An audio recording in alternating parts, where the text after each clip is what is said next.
বাংলাদেশের অন্তর্বর্তী সরকারে প্রধান হতে যাচ্ছেন গরিবের বন্ধু খ্যাত নোবেলজয়ী ডক্টর মোহাম্মদ ইউনূস। বিশ্ব গণমাধ্যম এভাবে ডক্টর ইউনূসকে স্বাগত জানিয়ে শীর্ষ খবর করেছে।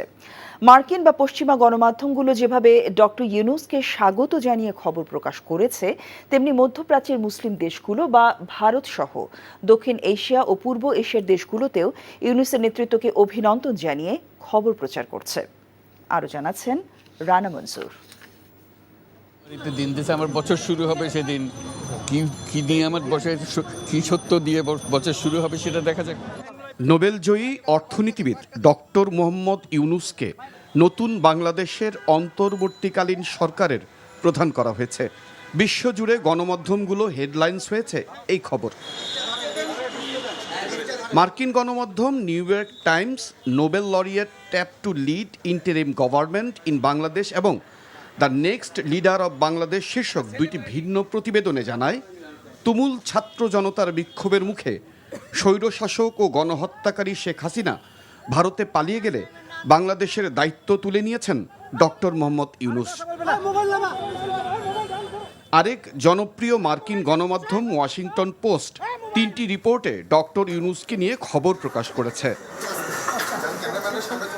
রয়টার্স বলছে, বাংলাদেশ ইন্টারিম গভর্নমেন্টের প্রধান উপদেষ্টা হয়েছেন শান্তিতে নোবেলজয়ী ইউনূস।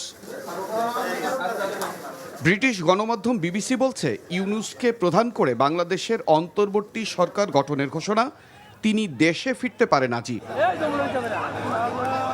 ফরাসি গণমাধ্যম এএফপি এবং ফ্রান্স 24 বলছে, নোবেল লরিয়েট মোহাম্মদ ইউনূস বাংলাদেশের অন্তর্বর্তী সরকারের প্রধান।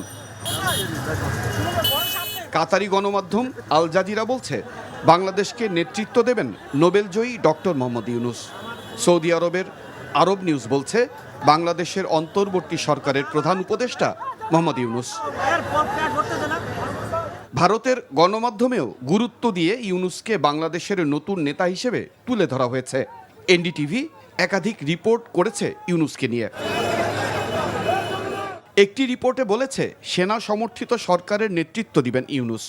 অন্য রিপোর্টে বলেছে, গরিবের ব্যাংকার ইউনূস বাংলাদেশের নতুন নেতা। পাকিস্তানের গণমাধ্যম ডন বলছে, হাসিনা দেশ থেকে পালানোর পর বাংলাদেশের কেয়ারটেকার সরকারের নেতৃত্ব দিতে যাচ্ছেন ডক্টর মোহাম্মদ ইউনূস। এছাড়া চীনা গণমাধ্যম সিজিটিএনএও ডক্টর ইউনূসকে বাংলাদেশের আগামী দিনের নেতা হিসেবে তুলে ধরা হয়েছে। রানা মঞ্জুর, এনটিভি, ইন্টারন্যাশনাল ডেস্ক।